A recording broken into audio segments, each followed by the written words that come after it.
வணக்கம், நான் Poomathi Gopalakrishnan. Welcome to Boomasfeathers. இன்றைக்கி நம்ம ரொம்ப எளிமையாக வீட்டில் இருக்க பொருட்கள் வச்சேவும் மசாலா இட்லி எப்படி ரெடி பண்ணுறதுன்னு பார்க்கலாம். இது நம்மளுக்கு இட்லி நிறைய மீதமாயிடுச்சு, இல்லை நம்மளுக்கு காலையில் நம்ம இட்லி பண்ணியிருப்போம், நைட்டு மறுபடியும் நம்ம இட்லி பண்ணணும் அப்படின்னு சொல்லிட்டு தோன்றப்போ இந்த மாதிரிக்கு கொஞ்சம் டிஃப்ரெண்ட்டாக ட்ரை பண்ணலாம். சூடான இட்லியை இதுக்கு கட் பண்ணி நம்ம ரெடி பண்ண வேணாம். அப்படி பண்ணுறப்போ அதெல்லாம் மேஸ் ஆகிட்டு ஒரு மாதிரி கொசன்ட்டு ஆகிடும். நீங்கள் இட்லி நல்லா ஆறுனதுக்கு அப்புறமா கட் பண்ணி இதை ரெடி பண்ணுங்கள், ரொம்ப அருமையாக வரும். கடாயில் கொஞ்சமாக எண்ணெய் சேர்த்துட்டு நம்ம இட்லியை கட் பண்ணி அதில் சேலோ ஃப்ரை பண்ணிக்க போகிறோம். நான் இன்றைக்கி ஒரு 5 இட்லியை இந்த மாதிரி கட் பண்ணி எடுத்திருக்கேன். இதை நம்ம சேர்த்துட்டு இந்த மாதிரிக்கு பொன்னிறமாக ஆகிற வரைக்கும் வறுத்து எடுத்துக்கலாம்.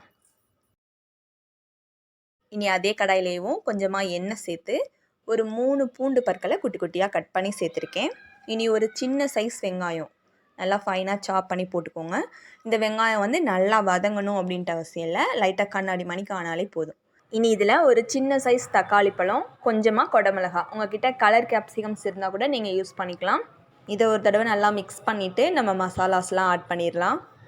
1/2 டேபிள் ஸ்பூன் மிளகாய்த்தூள், 1/2 டேபிள் ஸ்பூன் மல்லித்தூள், 1/4 டேபிள் ஸ்பூன் கரம் மசாலா, இது எல்லாத்தையும் சேர்த்துட்டு தேவையான அளவு உப்பு சேர்த்துக்கோங்க. இப்போ இந்த மசாலாஸோட பச்சை வாசம்லாம் போகிற வரைக்கும் வதக்கி கொடுங்க.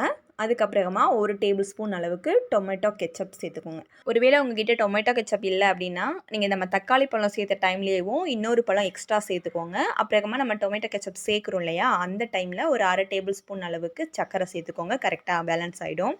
நம்ம வீட்லேயே கூடயும் ரொம்ப ரொம்ப பர்ஃபெக்டாக கடையில் கிடைக்கிற மணிக்கு டொமேட்டோ கெச்சப் எப்படி ரெடி பண்ணுறது அப்படின்னு கூட நம்ம வீடியோ போட்டிருக்கோம். நான் டிஸ்கிரிப்ஷன்லேயும் ஐ பட்டன்லேயும் தரேன், வேணுன்றவங்க கிளிக் பண்ணி பாருங்கள்.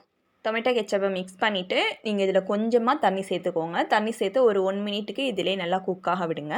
அதுக்கப்புறமா நம்ம சேலோ ஃப்ரை பண்ணி வச்சுருக்க அந்த இட்லிஸை நம்ம இதில் சேர்த்துக்கலாம்.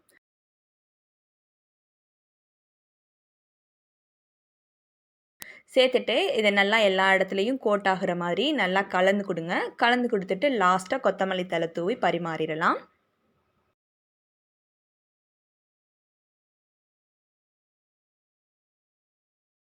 கண்டிப்பாக இது எல்லாருக்குமே பிடிக்கும். குறிப்பாக குட்டீஸ்க்குலாம் ரொம்ப ரொம்ப பிடிக்கும். கண்டிப்பாக நீங்கள் ரெடி பண்ணி இதை செஞ்சு கொடுங்க. நீங்கள் ஒரு தடவை செஞ்சு கொடுத்தீங்கனாலேயும் அவங்க திருப்பி திருப்பி இதே ரெடி பண்ணி கொடுக்க சொல்லி கேட்பாங்க. அந்த அளவுக்கு ரொம்ப அருமையாக இருக்கும். உங்களுக்கு இந்த பதிவு ரொம்ப பிடிச்சிருக்கு அப்படின்னா நீங்கள் சப்ஸ்கிரைப் பண்ணி, லைக் பண்ணி Boomasfeathers-ஓட எப்போதும் கனெக்டடாகவே இருங்க. இந்த ரெசிபியை ட்ரை பண்ணுங்கள். உங்களுக்கு ரொம்ப பிடிச்சிருந்துச்சுன்னா ஷேர் பண்ணிக்கோங்க. தேங்க்யூ.